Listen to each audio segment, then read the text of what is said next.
Dongguan মসজিদ উত্তর পশ্চিম চীনের সবচেয়ে বড় ও সবচেয়ে পুরনো মসজিদ এটি।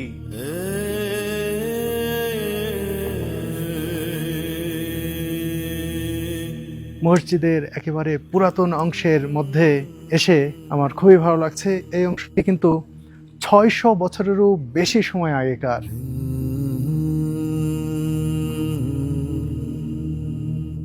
চৈনিক ধাঁচের স্থাপত্যের কারণে এই মসজিদটি দেখতে একেবারেই ব্যতিক্রম।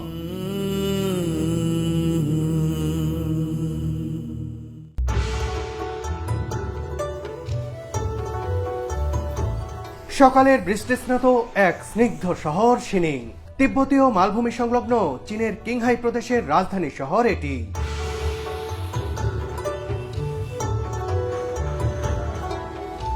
বৃষ্টি মাথায় করেই সকাল সকাল যে যার কাজে বেরিয়ে পড়েছেন এই শহরের বাসিন্দারা। শিনিং শহরের জনসংখ্যার 1/3 মুসলিম। এখানে ঘুরতে ফিরতে চাইনিজ মুসলিম মিশ্র সংস্কৃতির মেলবন্ধন নজরে আসবে। এই শহরে মুসলিমদের তৈরি সুস্বাদু হালাল খাবারের বেশ সুখ্যাতি রয়েছে। তবে এই বৃষ্টিমুখর সকালে আমি বের হয়েছি এই শহরে অবস্থিত 644 বছরের পুরনো সেই ডংগুয়ান মসজিদ দেখতে। কিছুক্ষণ চেষ্টার পর একটি ট্যাক্সি পেয়ে গেলাম আমরা। ট্যাক্সির চালক একজন বৃদ্ধ নারী। নিহাও। দেখুন, একজন নারী ড্রাইভার, আর কত বয়স তার। তিনি কত সুন্দর ড্রাইভিং করছেন। দেখুন, ট্যাক্সি চালাচ্ছেন, মিটারে চালাচ্ছেন, আমাদেরকে মিটারেই নিয়ে যাচ্ছেন। এইরকম বয়সে কোনো নারী ড্রাইভারকে আমি কখনোই দেখিনি। নারী ড্রাইভার দেখেছি এর আগে, কিন্তু এই বয়সে কেউ যে ট্যাক্সি ড্রাইভ করেন এরকম এই প্রথম দেখলাম আমি চায়নাতে এসে, তাও আবার শিনিংয়ে এসে।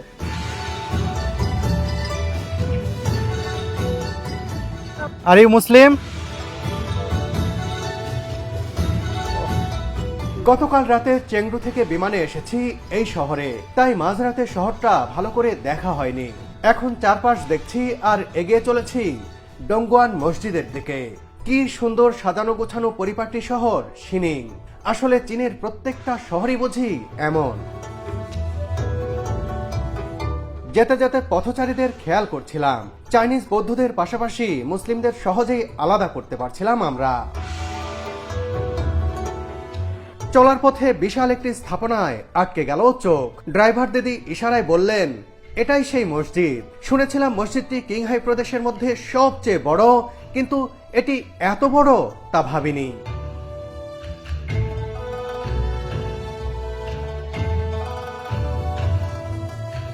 স্থাপত্য চেহারা দেখে এটি মসজিদ কিনাটা ঠাহর করা কঠিন হলেও নারী পুরুষের বেশভূষা দেখে খুব সহজেই বুঝতে পারলাম যে আমরা শিনিংয়ের মুসলিম অধ্যুষিত এলাকায় চলে এসেছি। এখানকার এই মানুষদের বেশ শান্তশিষ্ট আর ধর্মপ্রাণ বলেই মনে হলো।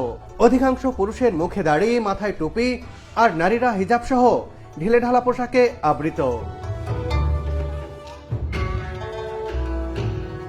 মুসলিম এই বৃদ্ধকে দেখুন, ভ্যানে করে ফল বিক্রি করছেন।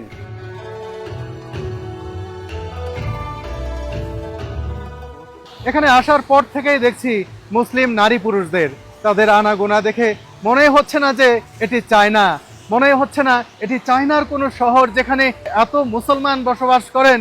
সত্যি এটা আমার কাছে অন্যরকম লাগছে। এখানে একটি সাইনবোর্ড রয়েছে, নিলয় একটু দেখাও। ওই যে দেখুন, ডংগুয়ান মুসলিম গ্র্যান্ড মস্ক। আমার কাছে মনে হচ্ছে এটা পেছনের সাইড। সামনের দিক থেকে যে দৃশ্যটা আমি দেখেছি সেটা দেখে, এই দৃশ্যটা দেখে সেটা মনে হচ্ছে না, কিন্তু এখান থেকে বিশালত্বটা আমি কল্পনা করতে পারছি। আপনারা দেখুন যে কত বড় একটি মসজিদ, আর কি তার কারুকার্য। আমাদের দেশে কিংবা সাধারণত মিডল ইস্টে বা সাধারণত যে ধরনের মসজিদের স্ট্রাকচার হয়ে থাকে সেই স্ট্রাকচারের সাথে কিন্তু এই মসজিদের স্ট্রাকচারের কোনো মিল নেই। দেখুন, চাইনিজ ধাঁচে চাইনিজরা যেভাবে স্থাপত্য তৈরি করে থাকে, বিশেষ করে বাড়িঘরের তৈরি করে থাকে, বিভিন্ন ভবন তৈরি করে থাকে, সেই রকম শেপ এখানে কিন্তু দেখতে পাচ্ছি পেছন থেকে। সামনে গেলেও তো আরো দেখতে পাবো, যে সামনের অংশটা কেমন সেটাও দেখাবো।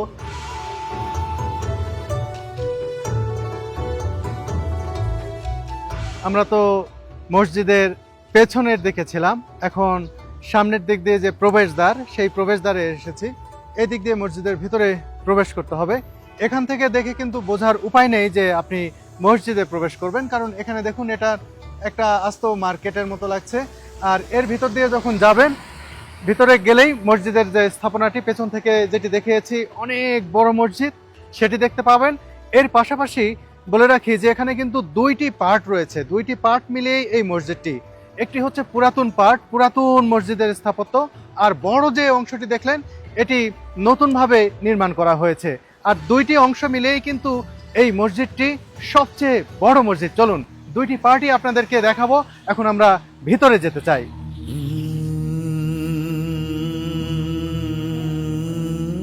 বন্ধুরা, ধীরে ধীরে আমরা মসজিদ কমপ্লেক্সের ভিতরে প্রবেশ করছি।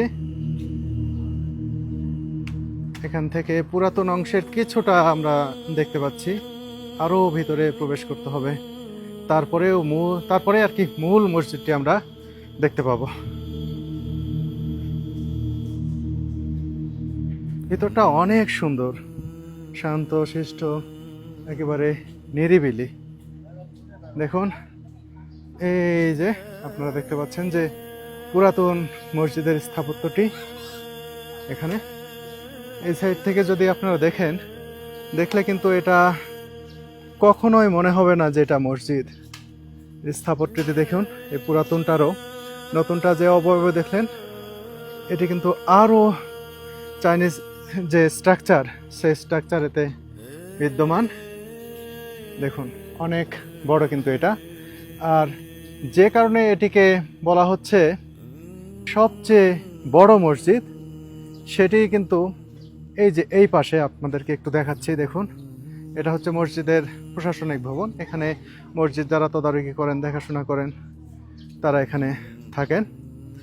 আর এই যে এই পাশটা দেখুন, এই পাশেই হচ্ছে অনেক বড় যে মসজিদের স্থাপত্য, সেটি এই যে এই অংশটি দেখুন কত বড়। আমরা মদিনায় যে মসজিদে নববীতে বিশাল বিশাল ছাতা দেখেছিলাম, তত বড় নয়, কিন্তু এখানেও কিন্তু সেই ধরনের ছাতা আমরা দেখতে পাচ্ছি এই মসজিদের সামনে। বড় কমপ্লেক্সের কাজ এখনো শেষ হয়, নিচে সংস্কার কাজ চলছে। এদিকে দেখুন, ব্যতিক্রমী ধর্মী একটি মিনার দেখতে পাচ্ছেন, আর এই পাশটাও একটু মিনার। কিন্তু এই ধরনের মিনার কিন্তু মুসলিম যে স্থাপত্য ঐতিহ্য বা যে অ্যারাবিক স্টাইল যেটাকে আমরা বলি, বা মুঘল স্টাইলেও কিন্তু অনেক মসজিদ নির্মিত হয়েছে ভারতীয় উপমহাদেশে, বাংলাদেশে, এদিকে আর কি। কিন্তু এই মসজিদের স্ট্রাকচার কিন্তু সেই রকম নয়। দেখুন, একেবারেই চাইনিজ ঢঙে।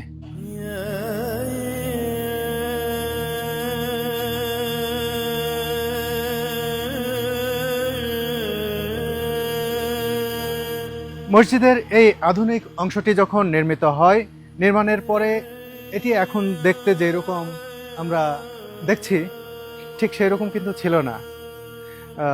মধ্যপ্রাচ্যে কিংবা ভারতীয় উপমহাদেশে যে ধরনের মসজিদের স্ট্রাকচার ছিল, ঠিক সেই ধরনের স্ট্রাকচার কিন্তু এই মসজিদেরও ছিল।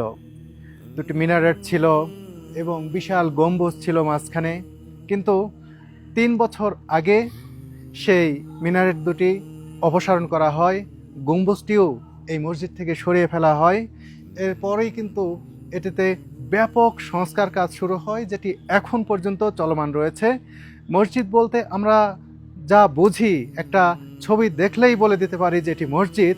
এটি দেখলে কিন্তু কেউ বলতে পারবে না এটি মসজিদ। তাদের যুক্তি, যতটুকু আমি জেনেছি, সেটি তারা বলছেন যে এখানে কেন অ্যারাবিক স্টাইলের স্থাপত্য এই চীনে কেন থাকবে, চাইনিজ স্টাইলের স্থাপত্য হবে। সেটা ধর্মীয় কোনো প্রতিষ্ঠান হোক কিংবা যে কোনো ধরনের স্থাপত্য হোক, তারা প্রিফার করেন যে চাইনিজ স্টাইলেই যাতে সেটি বানানো হয়। আর এই মসজিদটিকে চাইনিজ স্টাইলে নির্মাণ করতে গিয়ে, সংস্কার করতে গিয়েই কিন্তু এই রূপ দেওয়া হয়েছে এখন।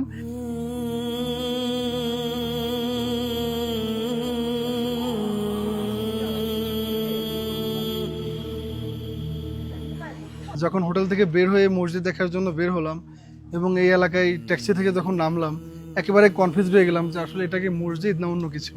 মানে সচরাচর যে ধরনের মসজিদ দেখে অভ্যস্ত, এটার সাথে সেগুলোর কোনো মিলই নাই। তো বেশ বেগ পেতে হইলো এটা বুঝতে যে এটাই মসজিদ। তো পরে আসলে জানতে পারলাম যে এটা পুনর্নির্মাণ করা হয়েছে, এটা সংস্কার করা হয়েছে এবং চৈনিক একটা স্থাপত্য শৈলীর বাস্তবায়ন করা হয়েছে। তারা চাচ্ছে না যে এখানে আরবিক স্টাইল বা ভিন্ন কালচারের মানে অন্য দেশ, মানে তাদের নিজের দেশের, তারা এখানে ধর্ম পালনের বাধার ব্যাপারটা সম্পর্কে আমি জানি না, কিন্তু তাদের কথা হচ্ছে যে অন্য দেশকে তারা প্রমোট করবে না, তাদের দেশই সবার আগে। এই ব্যাপার একটা লক্ষণীয়।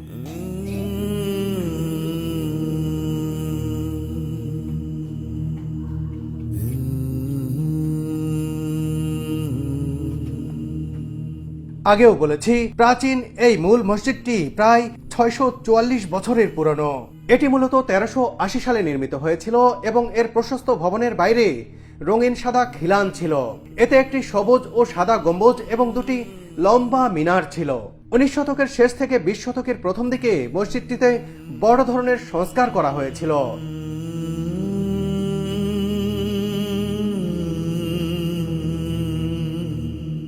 এই মসজিদের আধুনিক ও পুরাতন দুই অংশের স্থাপত্য দুই রকম গুরুত্ব বহন করে। বিশালত্বের কারণে আধুনিক ভবন ও ইতিহাস ঐতিহ্যের কারণে পুরনো ভবন আকৃষ্ট করে দর্শনার্থীদের।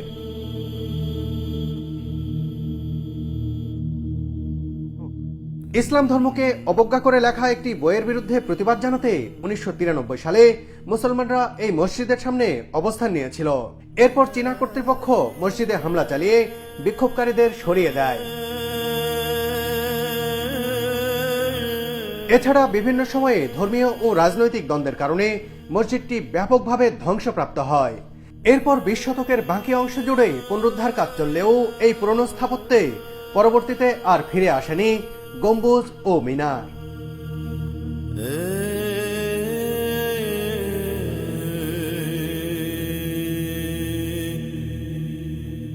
এই মসজিদে সরকারিভাবে নিযুক্ত প্রশিক্ষিত ব্যক্তি রয়েছেন, যিনি দর্শনার্থীদের কাছে ইতিহাস তুলে ধরেন।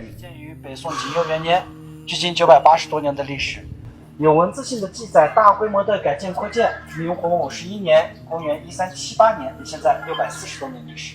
বন্ধুরা, আমি এখন এই মসজিদের একেবারে যে পুরাতন স্ট্রাকচার দেখছেন, সবচেয়ে প্রাচীন স্ট্রাকচার যেটা, যদিও এটা বিভিন্ন সময়ে সংস্কার হয়েছে, সংস্কারের ভেতর দিয়ে এসেছে এ পর্যায়ে।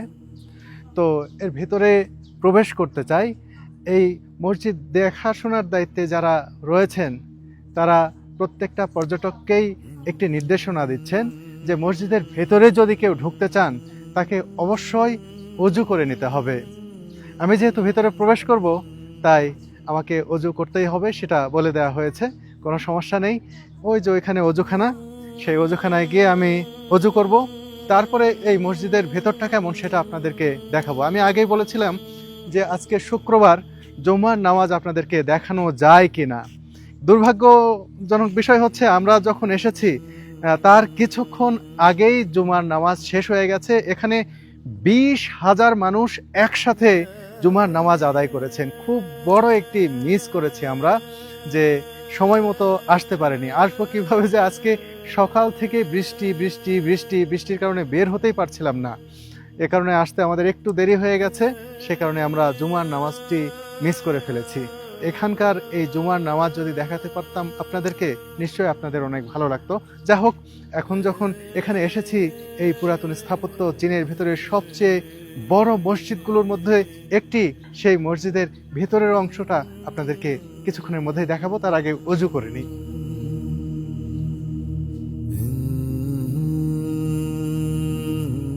বন্ধুরা দেখুন কত বড় ওযুখানা এবং খুবই সুন্দর। ওযু করবেন, তার সামনে দেখুন যে ওযু করার জন্য সব কিছু এই যে বদনার মতো রয়েছে। আমরা যেরকম বদনা ব্যবহার করি ঠিক সেই রকম নয়, ওযু করার জন্য বিশেষ ধরনের একটি বদনা আপনাদেরকে আমি দেখাচ্ছি। তার আগে দেখুন যে কত বড় জায়গা এবং ওযু করার যে বসার জায়গা দেখুন, আপনাদেরকে দেখায়, খুব সুন্দর বসার জায়গা। এবং এই যে এগুলো দেখুন পিতলের, কিন্তু খুবই হেভি এবং খুব সুন্দর পরিপাটি। এখানে বসে ওযু করবেন, দেখুন এখানে বসলেন, আপনি ওযু করবেন। এর পাশাপাশি দেখুন টব এখানে রাখা হয়েছে। সত্যি একটা মনোমুগ্ধকর পরিবেশ বলতে যা বোঝায় তা কিন্তু এখানে দেখতে পাচ্ছি। দেখুন এই যে একজন ওযু করছেন, কিছুক্ষণ পরে তিনি মসজিদে প্রবেশ করবেন অথবা নামাজে যাবেন। আর যে বদনার কথা বলছিলাম আপনাদেরকে দেখায় যে খুব সুন্দর এক ধরনের বদনা এখানে রাখা হয়েছে। দেখুন এটি কিন্তু প্লাস্টিকের, আমি ভেবেছিলাম মনে হয় পিতলের। দেখুন কত সুন্দর ডিজাইন। আমাদের দেশের বদনার মতো না, এটা অন্যরকম আর কি, এবং হ্যান্ডি, প্লাস্টিকের, ধরাও সহজ, ব্যবহার করাও খুব ভালো লাগবে এটা ব্যবহার করতে। যাই হোক, এখন আমি অজুটা সেরে নিতে চাই। ও মাই গড, পানির এত ফোর্স! ও, গরম পানি আসতেছে, বাহ! বন্ধুরা, আপনারা কি চীন ভ্রমণের কথা ভাবছেন? চীনের যে কোনো প্রদেশের যে কোনো জায়গায় স্বল্প খরচে স্বাচ্ছন্দ্যে ভ্রমণ করতে পারেন একেবারে নিশ্চিন্তে। শুধু যোগাযোগ করুন বেঙ্গল ভিস্তার সাথে। বিশ্বস্ত ট্রাভেল এজেন্সি বেঙ্গল ভিস্তার কাছ থেকে পছন্দের ট্যুর প্যাকেজ নিয়ে আপনিও ঘুরে যেতে পারেন চীন। ভিসা সংক্রান্ত যে কোনো পরামর্শ ও আনুষঙ্গিক সহায়তাও করবে বেঙ্গল ভিস্তা।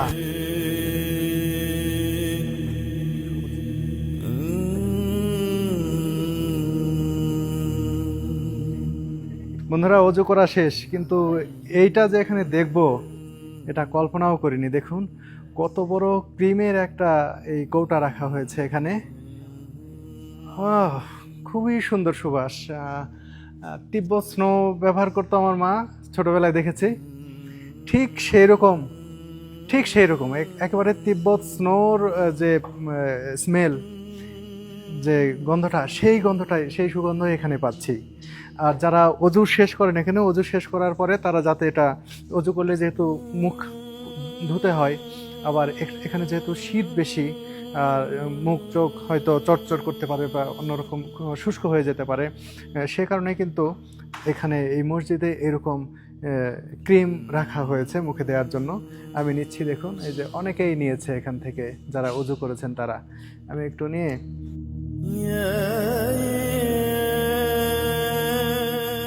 খুবই চমৎকার তো মসজিদের মধ্যে এরকম প্রসাধন সামগ্রী।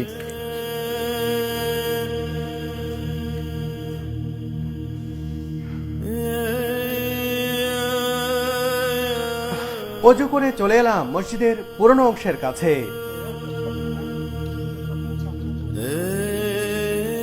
ধীর পায়ে উঠতে থাকলাম সিঁড়ি বেয়ে উপরে। জুতো খুলে প্রবেশ করলাম ডংগুয়ান মসজিদের ভেতরে। মসজিদের একেবারে পুরাতন অংশের মধ্যে এসে আমার খুবই ভালো লাগছে। এই অংশটি কিন্তু 600 বছরেরও বেশি সময় আগেকার।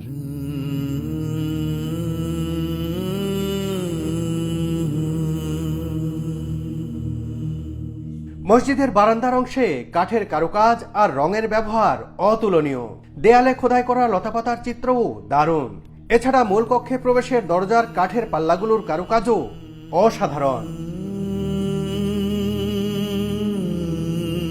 মসজিদের মূল কক্ষে প্রবেশের পর অন্যরকম ভালো লাগায় ভরে উঠল মন। কাঠের কারুকাজ করা এমন কালারফুল মসজিদ এর আগে আমি কোথাও কখনো দেখিনি। বিশেষ করে লাল কমলা রঙের ব্যবহার মসজিদটিকে এক মোহনীয় রূপ এনে দিয়েছে। এই মসজিদের কার্পেটগুলো রঙে, নকশায় আর গুণে মানে অনন্য। এটি বেশ মোটা, নরম আর আরামদায়ক। এর উপর হাঁটতে আমার খুবই আরাম লাগছে। এমন কার্পেটে নামাজ আদায় করতে মুসল্লিদের নিশ্চয় অনেক ভালো লাগে।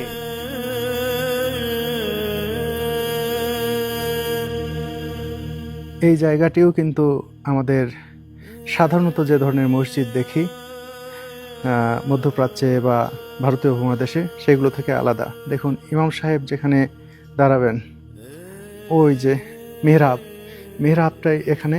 মেহরাবের জন্য ছোট্ট একটি প্রকোষ্ঠের মতো, ঘরের মতো। দেখুন এটি একটি আলাদা, মূল জায়গা থেকে আলাদা। এই যে এখানে খুতবা পড়ার জন্য যে জায়গাটা, মিম্বার, এই মিম্বারটি এখানে রয়েছে। দেখুন কত সুন্দর কাঠের তৈরি, আর এখানে খুব সুন্দর কার্পেট দেয়া রয়েছে। একটা লাঠিও কিন্তু এখানে রয়েছে। এই লাঠি, এই যে এই লাঠিটি ধরে তো এখানে বক্তব্য দেন আর কি ইমাম সাহেব। তো তারপরে গিয়েই হচ্ছে এখানে এই মেহরাবটি দেখতে পাচ্ছেন। মেহরাবটা খুবই সুন্দর, দেখুন অতি চমৎকারভাবে তৈরি করা হয়েছে। আমি আগেও বলেছি এর যে রঙের ব্যবহার এই মসজিদটাকে অনেক সুন্দর করে তুলেছে। খুব সুন্দর লাগছে এই মেহরাবের এই অংশটি।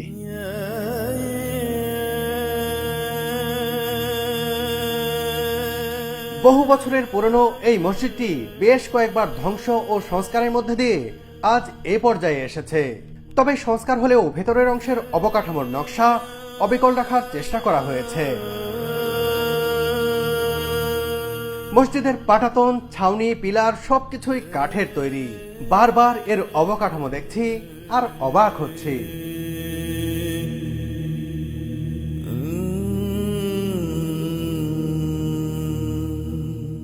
মসজিদের প্রতিটি পিলারের সাথে সংযুক্ত কাঠের তাকে অনেকগুলো কোরআন শরীফ সাজিয়ে রাখা হয়েছে।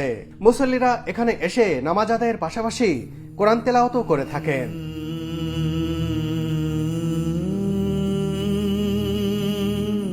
এই মসজিদ ঘুরে দেখা শেষে 2 রাকাত নামাজ আদায় করলাম আমি।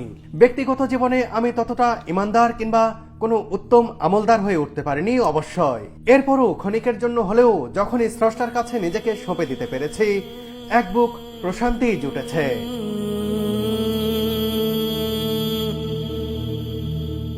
চীনের শিনিং শহরের এই প্রাচীন মসজিদ দেখে এখানে 2 রাকাত নামাজ আদায় করতে পেরে আমার খুব ভালো লাগলো।